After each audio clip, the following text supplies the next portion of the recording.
ஒரு விஜயவா தன்னுடைய கெரியரை ஸ்டார்ட் பண்ணி ராஜாராணி 2 மற்றும் பாரதி கண்ணம்மா சீரியல்கள்ல நடிச்சது மூலமா சின்ன திரைக்குள்ள வந்து ஃபேமஸான Archana Ravichandran Big Boss season 7ல கலந்துக்கிட்டு டைட்டில் வின் பண்ணது மூலமா மக்கள் மத்தியில பரிச்சயமான ஒரு முகமாவும் மாறி இருந்தாங்க.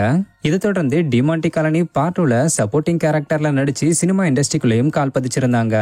அதுக்கப்புறம் எந்த படத்துல நடிக்க போறாங்கன்னு இவங்க ஃபேன்ஸ் பலரும் எதிர்பார்த்து காத்துக்கிட்டு இருந்த நிலையில அர்ச்சனா ரீசெண்டா தன்னுடைய அடுத்த படத்துக்கான அறிவிப்பை வெளியிட்டு இருந்தாங்க.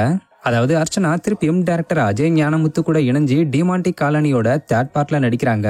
சோ இதோட பூஜையப்ப எடுக்கப்பட்ட போட்டோஸை தன்னோட எக்ஸ்பேஜ்ல ஷேர் பண்ணி என்னுடைய அடுத்த ப்ராஜெக்ட் டிமாண்டி காலனி 3 இன்னில இருந்து தொடங்குது. இந்த ஒரு பயணத்துக்கு ரொம்ப எக்ஸைட்டடா இருக்கேன்னு சொல்லியிருக்காங்க. இதுக்கு பலருமே உங்களுக்கு ஒரு பக்கம் வாழ்த்துக்கள் சொல்லிக்கிட்டு வந்தாலும் ஒருத்தங்க மட்டும் என்னமோ நீங்க தான் லீடிங் ஹீரோயின் மாதிரி மை நெக்ஸ்ட்னு மென்ஷன் பண்ணிருக்கீங்க, சைட் ஆக்டிங்க்கு இவ்வளவு சீன் வேண்டாம்னு கமெண்ட் பண்ணிருக்காங்க.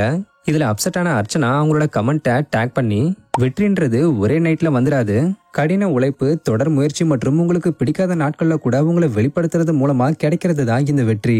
உங்களை சுத்தி உள்ளவங்க இது சாத்தியமே இல்லைன்னு சொல்லும்போது கூட நீங்க நம்பிக்கையோட தைரியமா தொடர்ந்து முயற்சி பண்றது பேஷன்ன்றது கணிக்க முடியாத ஒரு விஷயம். ஏன்னா இதை சூஸ் பண்றது மூலமா நீங்க ஜெயிப்பீங்களா தோப்பீங்களான்னு தெரியாது, போய்கிட்டே இருக்கணும். உங்களை மாதிரி ஆட்கள் தொடர்ந்து ஜட்ஜ் பண்ணிக்கிட்டே தான் இருப்பீங்க, இருந்தாலும் நாங்க முயற்சி பண்ணிக்கிட்டே தான் இருப்போம். இது சின்ன விஷயமா இருந்தாலும் பெரிய விஷயமா இருந்தாலும் எனக்கு இது வெற்றி தான். எங்க இருந்தோ வந்து இப்ப இங்க இருக்கிற எனக்கு இது வெற்றி தான். உங்களுக்கும் ஒரு நாள் ஒரு சின்ன வெற்றியாவது கிடைக்கணும்னு நான் ப்ரே பண்ணிக்கிறேன். அப்பதான் மை நெக்ஸ்ட்னு சொல்லக்கூடிய இந்த ஒரு வார்த்தை உங்களுக்குள்ள எப்படிப்பட்ட ஒரு ஃபீலை கொடுக்கும்ன்றது புரியும்னு கமெண்ட் பண்ணவங்களுக்கு இப்படி பதிலடி கொடுக்கற வகையில பேசியிருக்காங்க.